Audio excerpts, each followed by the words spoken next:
कृषि, पर्यटन, जलविद्युत, सडक लगायतका विभिन्न क्षेत्रमा ऐतिहासिक रूपमा भारत सरकारबाट निरन्तर सहयोग प्रदान हुने गरेको छ।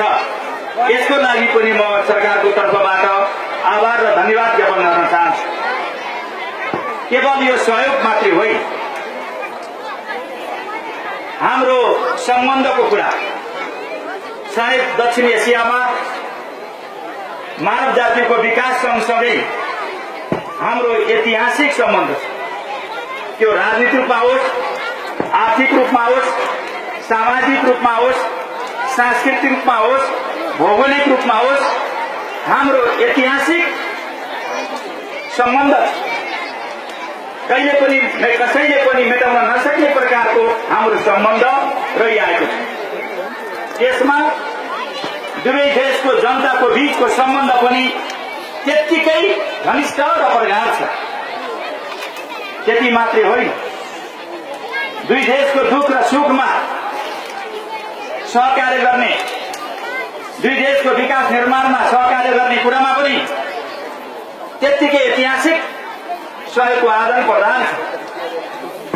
फरक यति मात्रै छ कि भारतमा राजनीतिक क्रान्ति अलि अगाडि नै भइसक्यो। हामीले पनि भारतसँगै हाम्रा छिमेकीहरू सँगसँगै हामीले राजनीतिक क्रान्ति सुरु गरेका हौं, तर हाम्रो राजनीतिक क्रान्ति एकै पटकमा सफल भएन। 2007 सालको राणा र राजा विरोधी आन्दोलन सँगसँगै हामीले पटक पटक लड्न पर्यो। यहाँ पे पॉलिटिकल पार्टीज के नेताओं ने बोला, उनको भी मैं आभार प्रकट करता हूँ। सबने भारत नेपाल संबंध के बारे में अच्छी बातें कही और सबने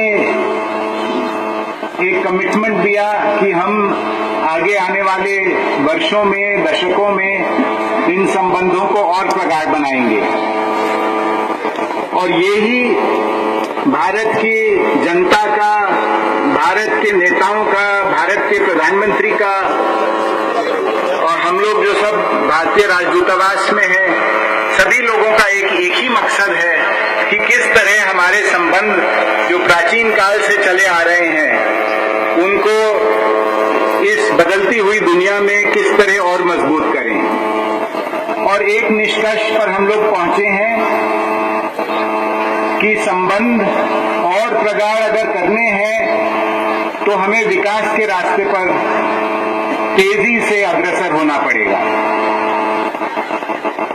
हमारे प्रधानमंत्री नरेंद्र मोदी जी ने एक नारा दिया था, सबका साथ सबका विकास। तो हम समझते हैं कि अगर भारत को विकास करना है तो हमारे छीमे के मुल्क जो हैं उनके साथ कंधा से कंधा मिलाकर इसमें हमें सफलता मिलेगी। कोई भी देश अकेला अब विकास नहीं कर सकता। अगर छीमे के देश में अशांति होगी तो कहीं ना कहीं उसका दुष्प्रभाव दूसरे देश पर पड़ेगा।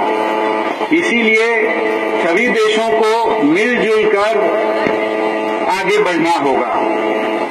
और जहां तक नेपाल का सवाल है, मुझे लगता है कि कोई ऐसा देश नहीं है दुनिया में जिसके साथ भारत के इस तरह के संबंध हैं, इतने प्रगाढ़, इतने सुमधुर, इतने प्राचीन लोगों के बीच के संबंध, सांस्कृतिक, धार्मिक, भौगोलिक, ये संबंध जो हैं, जैसे कहा गया, पौराणिक काल से आए हैं, ना किसी व्यक्ति विशेष ने बनाए हैं, ना कोई इनको बिगाड़ सकता है। इसमें हम लोग आश्वस्त हैं। और यहाँ अर्घाखांची में हमारे भूपू भाई इतने सारे हैं और वो एक आधार स्तंभ है हमारे दोनों देशों की, जो एक रिश्ते की परंपरा जो चली आ रही है।